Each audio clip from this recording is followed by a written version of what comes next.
दोस्तों, क्या आप जानते हैं भारत में 12 दिव्य ज्योतिर्लिंग है जिन्हें भगवान शिव का स्वयंभू स्वरूप माना जाता है। धार्मिक मान्यता के अनुसार इन 12 ज्योतिर्लिंगों में भगवान शिव दिव्य ज्योति के रूप में प्रकट हुए हैं। कहीं पर भक्तों की भक्ति से प्रसन्न होकर तो कहीं पर भक्तों की रक्षा के लिए। ऐसा कहा जाता है कि श्रावण मास में किसी भी ज्योतिर्लिंग के दर्शन करने से मन को अद्भुत शांति मिलती है और आध्यात्मिक आनंद मिलता है। तो आज के इस वीडियो में हम भारत के इसी 12 ज्योतिर्लिंगों के बारे में जानेंगे, जिसकी हर जगह की एक अद्भुत कहानी है। तो वीडियो में एंड तक बने रहिए। नमस्कार दोस्तों, मैं हूं बीना कपाड़िया। आपका बहुत बहुत स्वागत है मेरे चैनल इनसाइट्स बाय बीना पर। सोमनाथ ज्योतिर्लिंग भगवान शिव के 12 ज्योतिर्लिंगों में से सबसे पहला ज्योतिर्लिंग, जो गुजरात के प्रभास पाटण में समुद्र किनारे स्थित है। पौराणिक कथा के अनुसार चंद्रमा का विवाह राजा दक्ष की 27 पुत्रियों से हुआ था, लेकिन चंद्रमा सिर्फ रोहिणी से प्रेम करते थे। इससे नाराज होकर राजा दक्ष ने चंद्रमा को क्षय होने का श्राप दे दिया। चंद्रदेव ने भगवान शिव की कठोर तपस्या की। उनकी तपस्या से प्रभावित होकर भगवान शिव ने उनसे श्राप में से मुक्ति दी और सोमनाथ ज्योतिर्लिंग के रूप में प्रकट हुए। इसलिए सोमनाथ का अर्थ है भगवान चंद्रमा के देवता, यानी भगवान शिव। दोस्तों, मैंने सोमनाथ ज्योतिर्लिंग पर और सोमनाथ मंदिर पर की उनकी हिस्ट्री पर एक इंटरेस्टिंग वीडियो बनाया है, जिसका लिंक मैंने डिस्क्रिप्शन बॉक्स में दिया हुआ है, आप जरूर देखिए। मल्लिकार्जुन ज्योतिर्लिंग, श्रीशैलम, आंध्र प्रदेश। मान्यता है कि भगवान शिव और माता पार्वती कार्तिकेय जी को मनाने और उनके साथ रहने के लिए यहाँ पर आए थे। ये ज्योतिर्लिंग श्रीशैलम पर्वत पर स्थित है। ऐसी मान्यता है कि यहाँ पर भगवान शिव को मल्लिकार्जुन और माता पार्वती को भ्रामरांबिका के रूप में पूजा जाता है। महाकालेश्वर ज्योतिर्लिंग, उज्जैन, मध्य प्रदेश। भगवान शिव यहाँ महाकाल के रूप में प्रकट हुए ताकि अपने भक्तों की रक्षा कर सके और राक्षसों का संहार कर सके।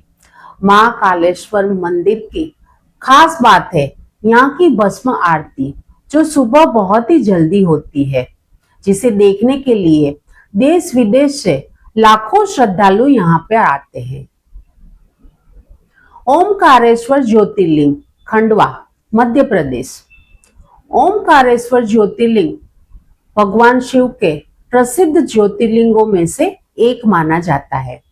ये मध्य प्रदेश के खंडवा जिले में नर्मदा नदी के किनारे स्थित है।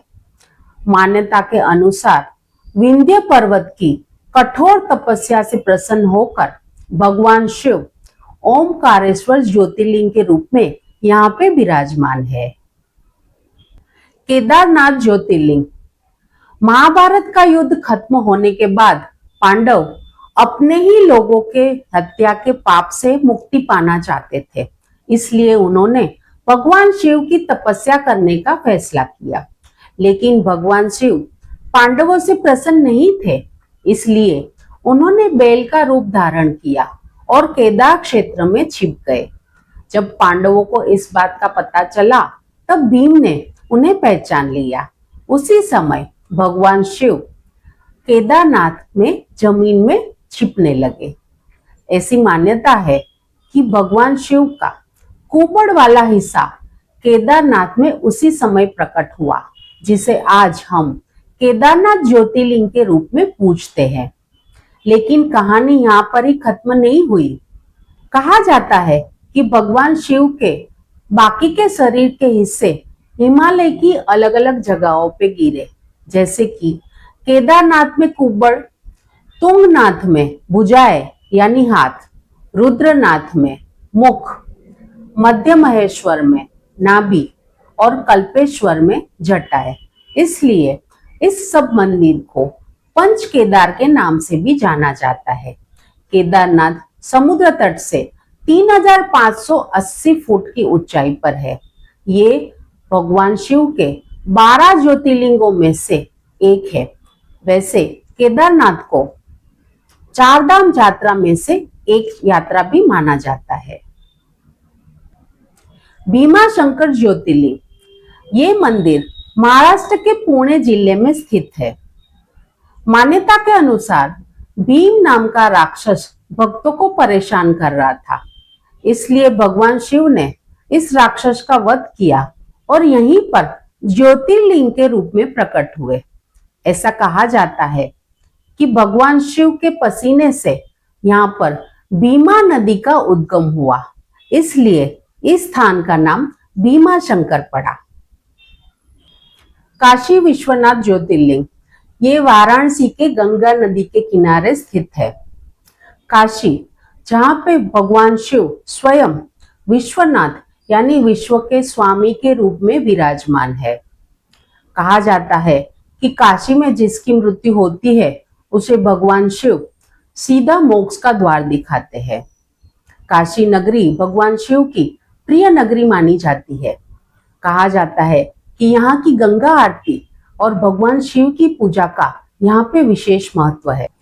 कहा जाता है कि काशी सिर्फ एक शहर नहीं बल्कि भगवान शिव की नगरी है, जहाँ पे मृत्यु भी एक अंत नहीं बल्कि मोक्ष का द्वार है। त्र्यंबकेश्वर ज्योतिर्लिंग नासिक महाराष्ट्र। कहा जाता है कि ऋषि गौतम की तपस्या से प्रसन्न होकर भगवान शिव प्रकट हुए थे। यह मंदिर नासिक के पास त्र्यंबक में स्थित है। वैद्यनाथ ज्योतिर्लिंग देवघर झारखंड। एक मान्यता के अनुसार रावण भगवान शिव का बहुत बड़ा भक्त था। भगवान शिव को प्रसन्न करने के लिए उसने कठोर तपस्या की। उसकी तपस्या से प्रसन्न होकर भगवान शिव ने रावण को एक ज्योतिर्लिंग दिया। कहा जाता है कि रावण वो ज्योतिर्लिंग लंका में ले जाना चाहता था, लेकिन किसी एक शर्त के कारण उसे वो जमीन पर रखना पड़ा और वहीं पे वो शिवलिंग प्रस्थापित हो गया। वैद्यनाथ यानी चिकित्सक के रूप में शिव भगवान। कहा जाता है कि भगवान शिव ने रावण के सभी घावों को ठीक किया था। नागेश्वर शिवलिंग गुजरात द्वारका। एक मान्यता के अनुसार भक्त सुप्रिया की रक्षा करने के लिए और दारुक नामक राक्षस का अंत लाने के लिए शिवजी ने रूप धारण किया और ज्योतिर्लिंग के रूप में प्रकट हुए। ये शिवलिंग ये मंदिर द्वारका गुजरात में स्थित है। रामेश्वरम ज्योतिर्लिंग। ऐसी मान्यता है कि भगवान श्री राम ने रावण का वध करने के पहले शिवलिंग की पूजा की थी। इसी कारण यहाँ पर रामेश्वरम ज्योतिर्लिंग के रूप में भगवान शिव विराजमान है। ये हिंदू धर्मों में सबसे पवित्र माना जाता है। कृष्णेश्वर ज्योतिर्लिंग इलोरा महाराष्ट्र। कहा जाता है कि भक्त कृष्णा की भक्ति से प्रसन्न होकर भगवान शिव ज्योतिर्लिंग के रूप में प्रकट हुए थे।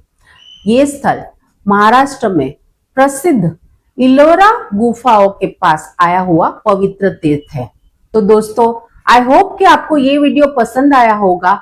अगर पसंद आया हो तो लाइक, कमेंट और शेयर करना ना भूलिए और हाँ, सब्सक्राइब जरूर कीजिएगा। तो मिलते हैं अगले सोमवार एक नई कहानी के साथ। तब तक हर हर महादेव। नमस्कार।